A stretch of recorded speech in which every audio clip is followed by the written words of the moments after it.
Bilong bird. Oh, Bilong bird.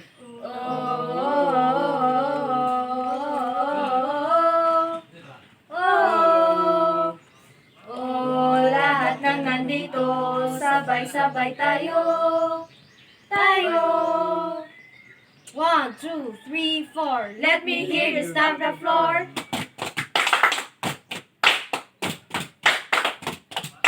Boom, chicka boom. I said boom, chicka raka, chicka boom.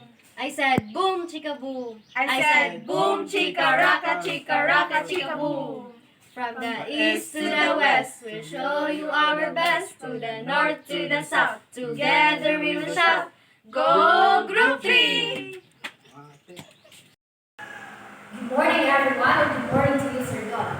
Today we will tackle about lesson 3, Principle of Cooperative and Conversation. So, communication is guided by culture and context. It is directed by the type of culture dictated by its context. So, again, communication is the process of exchanging information, ideas, or feelings between individuals or groups through various methods such as speaking, writing, or using nonverbal cues. Culture. Culture is manifested in our actions and affects how we tell the world who we are and what we tell we live in.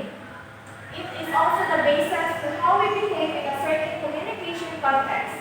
The context of communication brings a better understanding about culture in general and our own culture in particular context was conceptualized by Edward T. Hall, a cultural anthropologist, as anything that refers to the stimuli, environment, or ambience surrounding an event. Our notion of context leads us to be better able to adapt to a multicultural perspective of communication. So, culture is the set of beliefs, values, customs, behaviors, and artifacts that characterize a group of society. It encompasses language, religion, cuisine, social habits, music, and arts, shaping how individuals within the group. So culture is the set of beliefs, values, customs, behaviors, and artifacts that characterize a group of society. It encompasses language, religion, cuisine, social habits, music, and arts, shaping how individuals within the group interact with each other and perceive the world.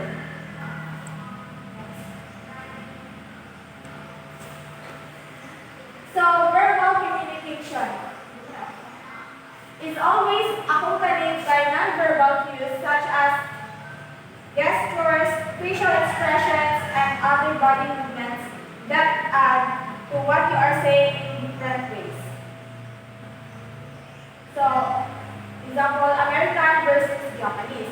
So it is very normal for Americans to shake hands as a form of greetings, but not for a Japanese who bow when they greet each other. So in America, they usually shake hands form of greetings, while Japanese they bow for usually for respect. So let's talk about the stages of the MIS, or the developmental model of intercultural sensitivity. So the DMIS has six stages, which are the denial, defense, minimization, acceptance, adaptation, and integration. The denial stage is is where you as individual does not recognize any cultural differences. Second is the defense, which is it's like you as individual starts to recognize cultural differences, but then you get intimidated by them. Fourth is the minimization. Although you already recognize cultural differences, but still you base it by the universality of ideas. Fourth is the acceptance. So in this stage, um, you as individual begins to appreciate cultural differences and through its behaviors and values. In behaviors and values. Then fifth is the adaptation in which you as individual becomes very open about the views about cultural differences and you became more you began to become more open about the new ideas and perceptions about cultural differences. Next is lastly the sixth stage, which is the integration, or you as individual starts to go beyond your own culture and sees yourself by the your actions are being based by different cultural viewpoints. So next is let's talk about the some words that influences the audience in any particular or unfair decision.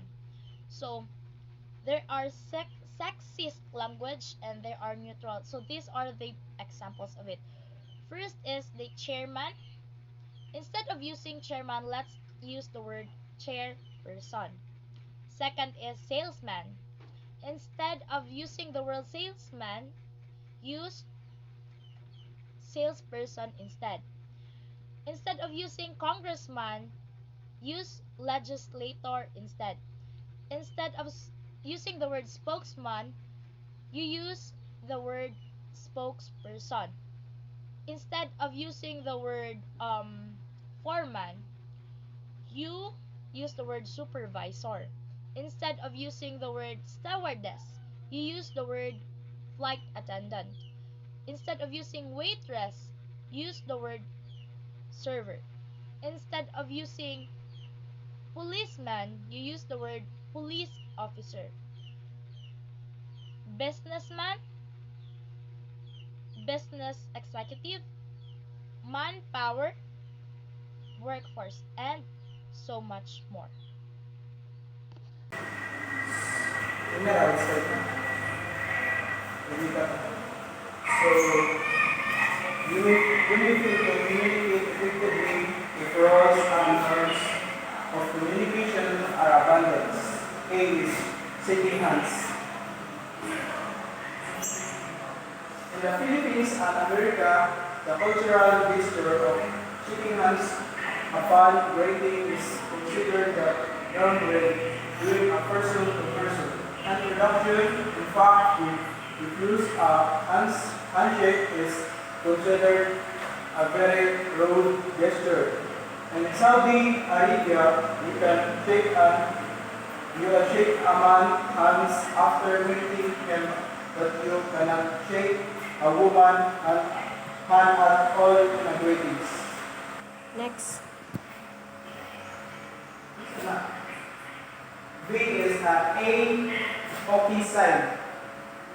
The A hockey sign gesture in America and in England is quite popular and considered a general gesture that denote an agreement of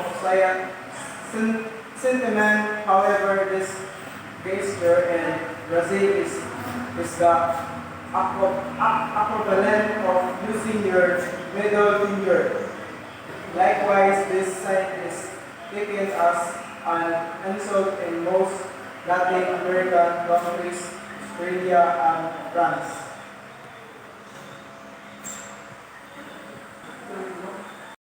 The next is the thumbs up gesture. The thumbs up gesture can be an equivalent to the OK gesture and is widely used within America, England, and the Philippines. In the Americas, excluding the United States, thumbs up can be denoted as a sexual insult and correlates to the middle finger. This is because it historically mimics a phallic symbol and is considered obscene rather than a sign of approval. Enhancing oral communication in multicultural setting. So first is learn foreign phrases.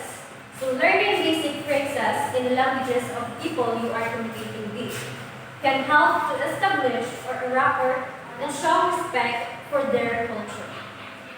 Second is use simple words.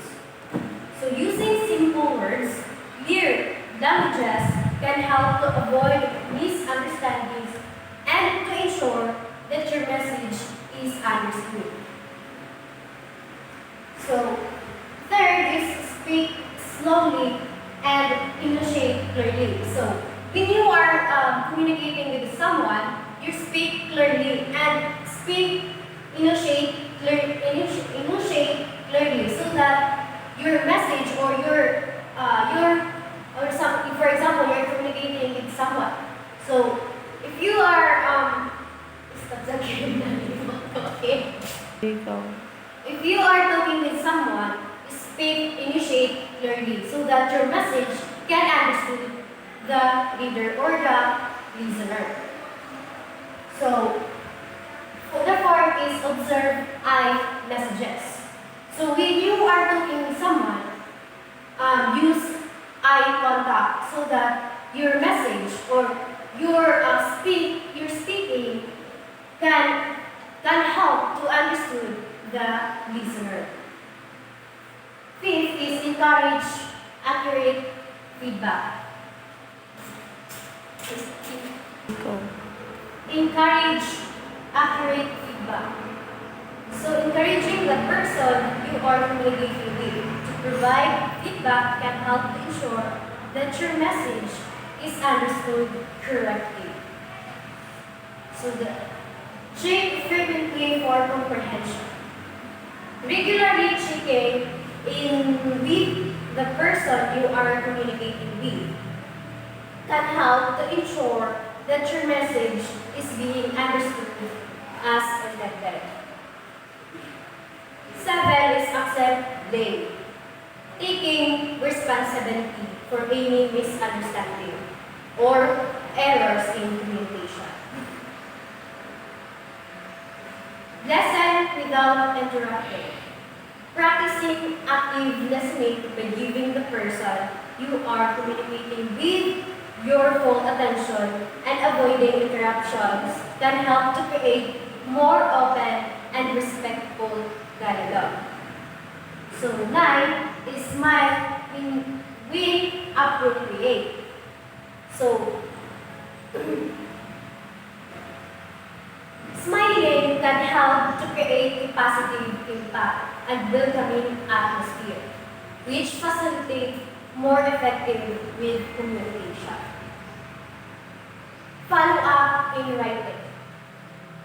Following up with written communication can help to clarify any points that may have been misunderstood. 11. Consider local styles. So, understanding and respecting the local communication styles and custom can help to ensure that your message is received as intended. So 12 is observe titles and status. Being aware of the titles and status of people you are communicating with can help to show respect and avoid any potential misunderstandings. 13. Use short sentences and short paragraph.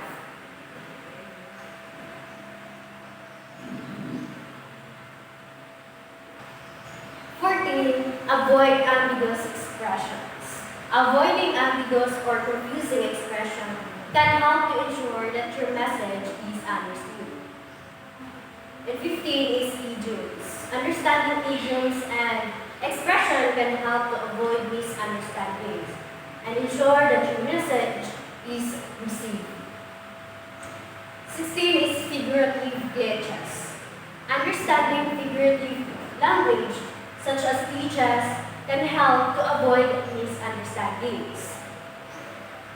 17. Ano po na yung example? Example, slang. Slang, being aware of slang terms and expressions can help to avoid misunderstanding also. And acronym, understanding acronyms and abbreviations can help to avoid misunderstanding. And jargon, being aware of jargon terms and expression can help to avoid understandings and ensure that your message is received. And 20, strive for clarity. Striving for clarity in communication can help to ensure that your message is understood.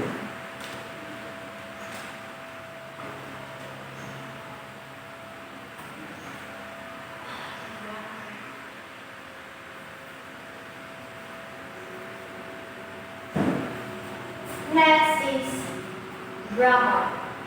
Grammar, practicing good grammar, can help to ensure that your message is understood.